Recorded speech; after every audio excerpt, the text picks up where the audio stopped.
If you can label a box, you can understand variables. A variable is just a name for a piece of information. Think of it like your phone's contact. You save someone as John or Tammy, that's a label pointing to their numbers, right? Variable work the exact same way. Let's make one. Name equals Ada. Age equals 42.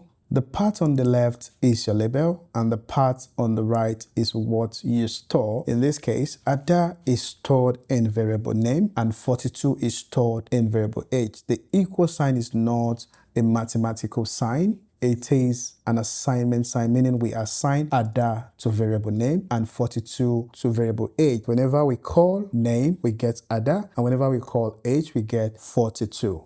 If I run the Python compiler, nothing happens. Why? Because we are yet to call the print function. And to do that, let's print name, print age. And that is it. If we don't use the variable, this is how our code would have looked. Print Ada and print 42. We're still going to get the same result. But the beauty of using variable is, let's say we want to change our name to something else like Felix, or the age to 60 or 14. We're able to just go to the variable and change the parameter or the data or information stored in there. But in the case of hardcoding it, you can't do that. You have to come here and change that, which is really not the best approach. So I'm just going to delete this and then run that, which makes a lot of sense. Here is what not to do. Variables have basic standard when labeling. One of the things you should avoid doing is adding space in label. For example, if I want to create a variable called first name and I put a space between first and name equals Michael.